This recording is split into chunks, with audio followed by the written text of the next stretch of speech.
Hello, hello, hello! You're tuning into the episode of The Wunderkind Show. Today's second topic, bad news comes out about Zay Flowers. Look! Guys, I'm just going to get down to the nitty gritty. I don't know if you guys saw that, the report that came out from Rap Sheet and stuff like that. But things have not been looking good with Zay Flowers. He missed practice twice, DNPs the last 2 days, Wednesday. I believe tomorrow, because of how the Ravens usually do things, will be the last day. If I'm not mistaken, someone can correct me if I'm wrong. But tomorrow would be the last day for practice. And if he can't practice by Thursday, then probably most likely he will not be able to play Saturday. And you must be wondering what I'm talking about. It's right here. That's the report. Update. Ravens wide receiver Zay Flowers' knee is considered a long shot to play this week against the Steelers. That is not good news. That is bad news. That is frustrating news. And guess what? There's no excuses. None. Zay Flowers is a Pro Bowl wide receiver. Zay Flowers is the first Ravens drafted player from the wide receiver position to make the Pro Bowl. He has over 1,100 yards on the season. And there is still no excuse for us not being able to take out the Steelers even if he does not play. Let me make myself very clear. And I want to make sure, sorry for the sniffle, still a little sick. I want to make sure that this is clear. Zay Flowers, for all his dynamic ability, is not the only weapon on this team. If I'm not mistaken, Bateman would still be playing. Mark Andrews would still be playing. Isaiah Likely would still be playing. Derrick Henry will still be playing. And you still got some backups in like Tylan Wallace, Keaton Mitchell, and the return, it looks like, of Justice Hill. So there's no excuses. The Ravens got enough to take these guys out, get to the next round. Let's go. Time to handle business.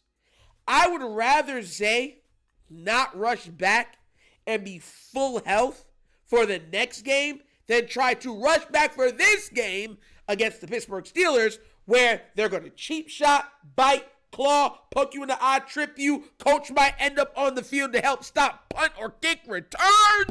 Am I lying? Am I even exaggerating? Yeah, I ain't lying or exaggerating. Y'all remember when Tomlin went on the field, right? Said, I didn't see the field. I didn't notice the field. It was an accident.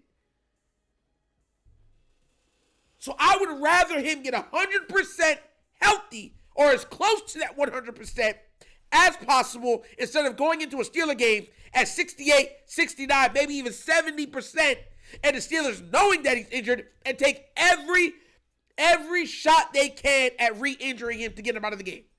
And make no mistake about it, the Pittsburgh Steelers will do that. They do not care. Oh. And you know that's how it is. There's an old saying, you kill the weak, you kill the wounded. That's old school football. That's old school basketball. That's what they used to say. You kill the wounded. So this is no different. The Ravens have enough to be dynamic, explosive, dominant, and the better team to blow out the Steelers even without Zay Flowers. And let that man get his sleep, his recovering ability up so that he can go take on whoever we got next. Let me let you understand something, guys. We might not, we need him. We could use him in this game. We could use him. But it's when we get to the Chiefs and everything is when we're probably going to need him. And even though I do not believe the Chiefs make it to the AFC Championship game this year, I think they lose before they get there. Yeah. Zay Flowers is going to be needed. He's going to be needed. Make no mistake about it. He is a necessity when it comes to pieces when we actually need to put the game away. Meaning, when the game is on the line, we got a minute to go. We might need a full-on drive. You want Zay Flowers there. That's factual. I don't care that you got Derrick Henry. You want Zay Flowers on that field.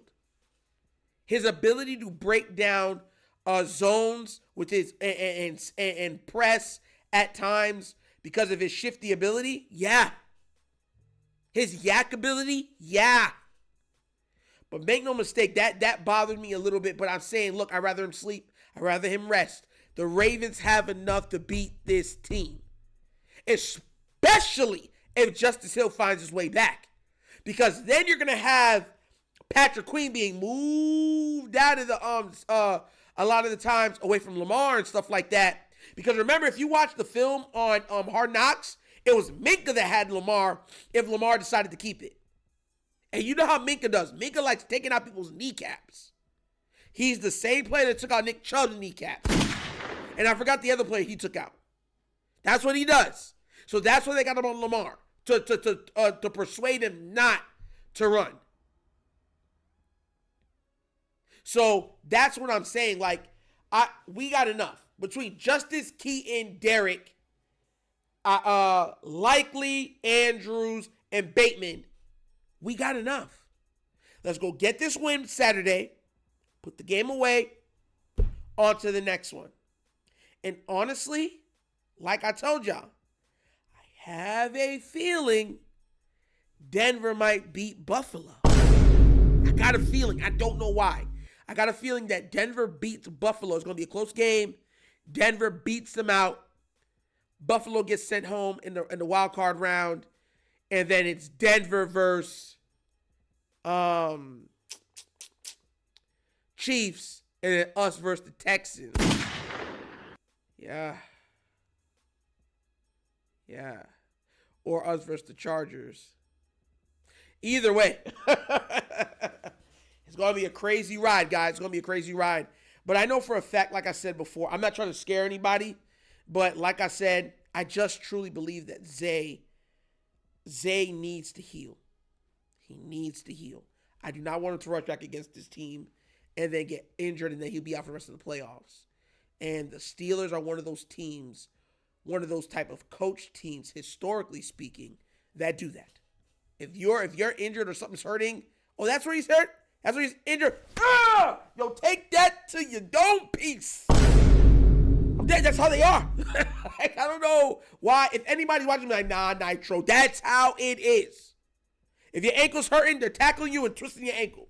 If your knee's hurting, they're hitting you low. Keep hitting you low. Now you start chopping, and now you don't want to run. You're starting to go down without contact. That's the way it works. Fear. So I'm not being scared. I just think, especially with Zay's diminutive size, yeah, let him rest. Let's take out the Steelers. He comes back on the next round, fully ready to go. Zonic, a.k.a. the joystick, is ready to move forward. But that's just my thought process on it. But what do you guys think? Did this news reach you? And if it did, do you think he should rest this game against the Steelers or rush back against the Steelers? Let me know what you think down in the comment section, please. All right? But as always, that's the episode of The Wunderkind Show. Thank you for watching. And now we get down, we have fun, and we laugh. But everything we talk about rooted in what? Facts and truth. Guys, please remember, like, subscribe, hit that notification bell, leave a comment. You know I love the comments. And do not forget, if you guys have not done so yet, please, I'm asking you, click that link. We literally only had 5 people do it thus far. I'm not trying to shame anybody. What I'm saying is it helps the channel grow greatly. And that's how we're actually going to make some money to build a new studio. Because I'm in the garage right now. I'm trying to upgrade. I'm trying to be moving on up to the east side. You know what I'm saying? I'm just being real. But if you want to do it, that's how you guys do it. The link will be down in the description and in the comment section pinned. All right? All right. Thank y'all so much. But that's the episode of The Wunderkind Show. This your host, Dr. signing off again. And as always, you know my slogan. Peace. And I am out of here. Huh? Yeah! Finish him, Daddy. Charmander, I choose you!